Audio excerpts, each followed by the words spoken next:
Well, get ready, everyone. We could be about to see a major false flag operation coming out of Israel into the Gaza Strip. The Israeli government, of course, knows that a ground operation, a massive ground operation, would be devastating to the Israeli army, going through tunnels that are booby-trapped, all sorts of incendiary devices. It would be an absolute disaster. That's why over the past 24 hours, we're hearing some bizarre rhetoric now showing up in mainstream media and coming from mouthpieces of the Israeli government that Hamas may be preparing chemical weapons, and therefore it would be justified to go into the Gaza Strip and launch a chemical attack of their own using gas to push through these tunnels. Here is the son of one of Hamas's co-founders on Fox and Friends. This is Mossab Hassan Youssef. He joined Fox and Friends, and this was earlier on past week, and now we're hearing it from the Israeli government, suggesting that Israel should explore using gas to get rid of underground tunnels in Gaza. Watch. And a ground incursion is about to happen. Would you recommend Israel do this? And what will they find when they go in? Okay, first of all, we need to evacuate civilians as much as we can. You know, this is an ugly war, and Israel did not start it. Hamas did. First of all, we need to encourage civilians to go into Egypt, possibly women and children, maybe men over 50 years old. These need to get out of the picture. You know, then the strip need to be cut two pieces, north and south, two parts. The northern part, this is where most of the tunnels are. We need to have a solid siege, okay, for long enough to deplete the enemy and to starve them. After that, we may need to explore using gas. This is sounds horrible, but I don't see any other option. The tunnels are interconnected, and gas could be one of the solutions, but this has to be in the right time. So are we about to see a false flag operation unfolding right before our eyes? Larry Johnson, former member of the CIA, joins us now. I thought Larry would be perfect to talk about how you lay the groundwork for a false flag. And as journalists, it's important for us to sound the alarm bells here and to dig into the truth behind this. Larry, welcome back to the show. Thanks, Clayton. Good to be with you. So when you see this, and you see what the Israeli government has been saying over the past 24 hours, that Hamas may be preparing chemical weapons, I mean, my immediate flashback is to Colin Powell holding up a vial of anthrax, telling us that we need to go after Saddam Hussein because of weapons of mass destruction. And I'm seeing flashbacks here. Am I wrong about that? Well, in fact, let's go to a more recent example. 10 years ago in Ghouta, up in Syria, there was supposedly a sarin gas attack by the government of Syria. And it wasn't by the government of Syria. It was by British intelligence, CIA, working with Syrian rebels. They're the ones that did it. They staged it. It was staged through a group called the White Helmets. And the purpose of that false flag then was to give the United States justification to cross the red line, as Barack Obama had said, that they would go use military force. U.S. military would intervene in Syria. Fortunately, it was exposed that really was not true. But nonetheless, the message got out there. So I think you put your finger on it.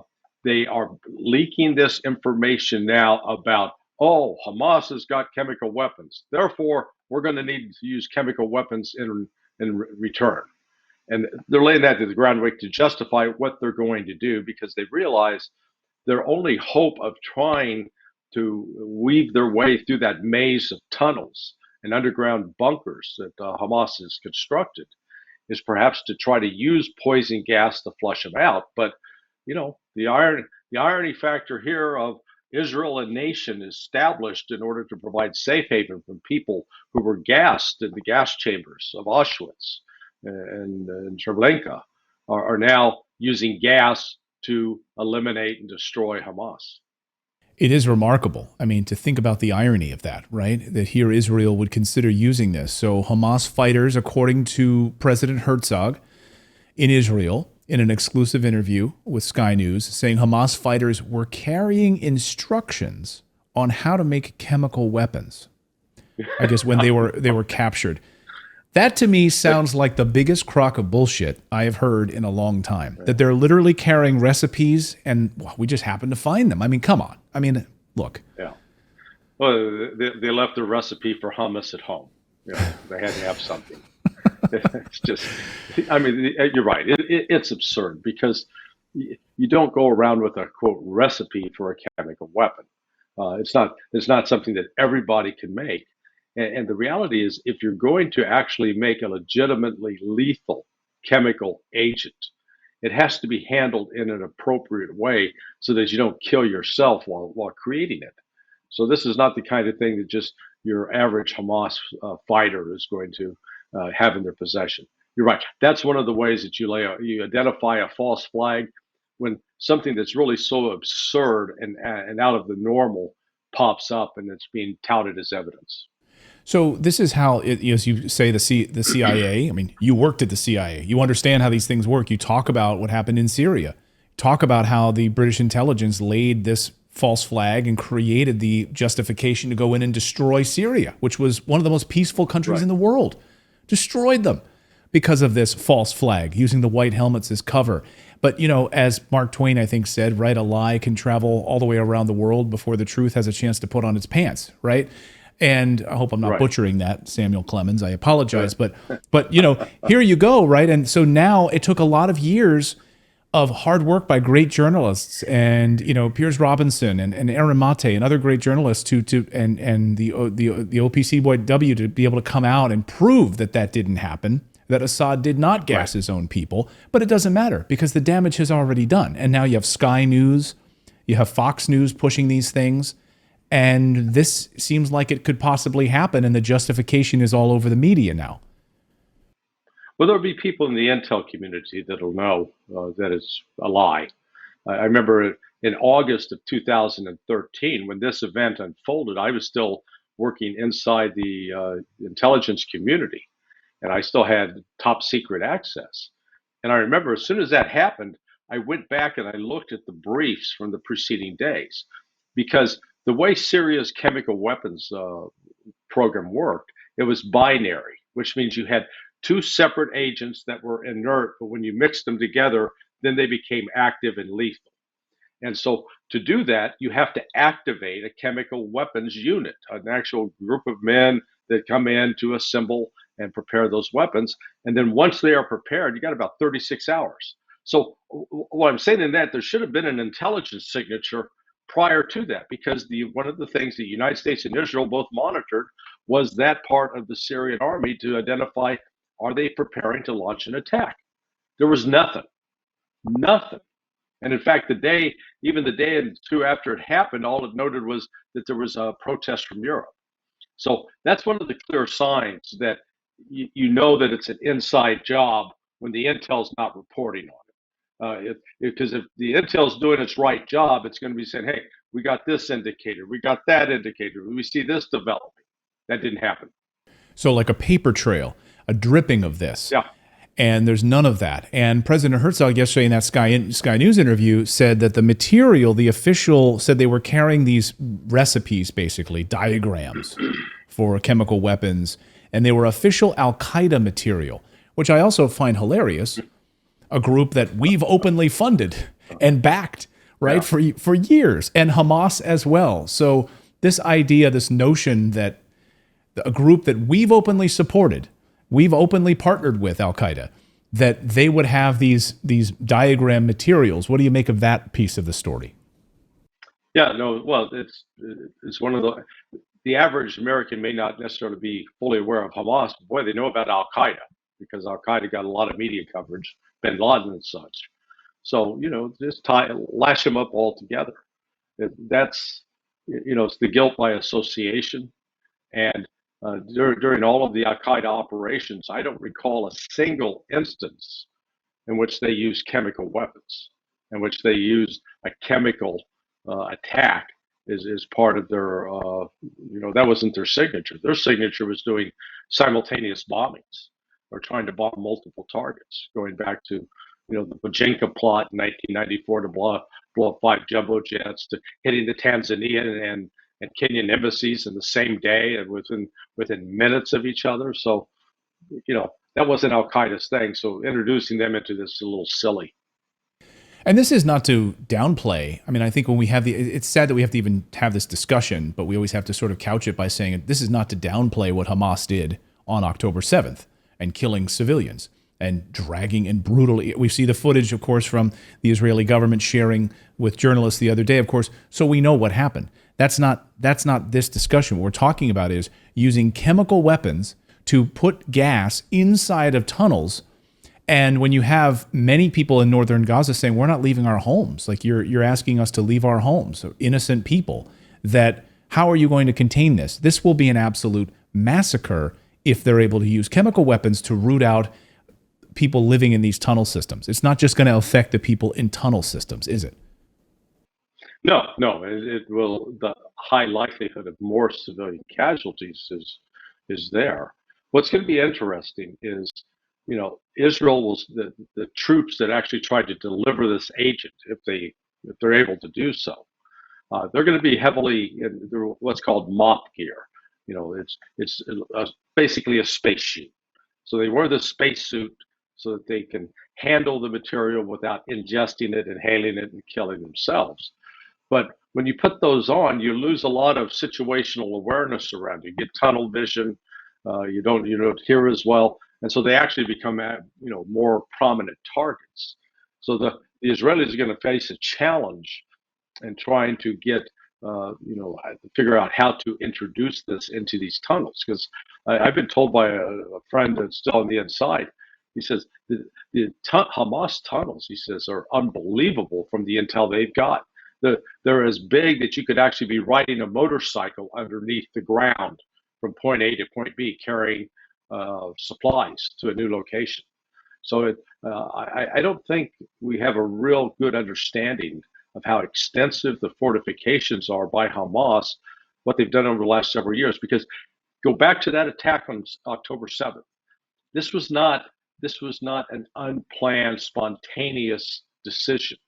This had been planned, and they weren't just randomly killing civilians. Remember, part of their goal was to grab and capture civilians and Israeli soldiers who didn't fight back, take them as hostage, because they want to exchange prisoners for the Hamas prisoners being held in Israeli prisons.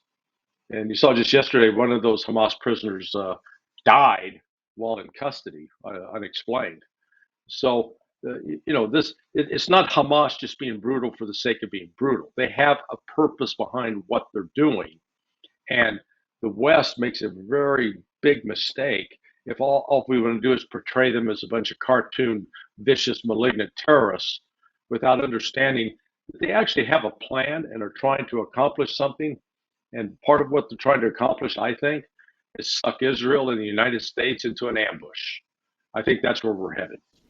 Yeah, and I think this could lead to by doing this could lead to the total destruction of Israel, the total collapse of Israel by doing this. Yes. And being sucked into this moment right now. And I think also this is amazing to think that they had this intelligence. I'll get you out of here on this, Larry, which is if as President Herzog says, they have these diagrams and plans of chemical weapons. They're actively creating chemical weapons in this cave system. And they have them, or they're building them, or they're using them, they're about to use them, and you're now just learning this? You have 2 years of planning, out in the open, literally an area the size of Philadelphia. You're actively planning for this October 7th mission. The movement, can you talk about this, like the movement of materials for chemical weapons, tracking of the agents involved in these chemical weapons, cyanide, pieces of this? Wouldn't Israel be tracking all of that and be fully aware that this is coming into the Gaza Strip if that were truly the case? Yeah, well, you're not talking about a large volume of agents. It's something that can be relatively small. 250-gallon drums, for example. But Israel has lived or thrived off of its reputation for having this superb network of human assets, agents that are spying on their behalf and providing them information.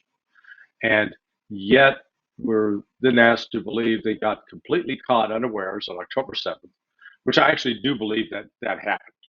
I don't think that they are as stupid as to believe that they could allow this kind of attack to go on and then it would work in their favor. I mean, what you're seeing right now, this is the thing everybody needs to understand. I keep hammering on this every chance I get. And unlike every attack against Israel since the creation in 1948, now this is the first time we've seen this kind of unity and support for the Palestinian cause within the Arab, Muslim, and most of the rest of the world. That it's a unity that's come together that means that basically the United States, Israel, maybe with you, the UK and France, that's about it. It's not, there's not massive support out there for Israel as there has been in the past.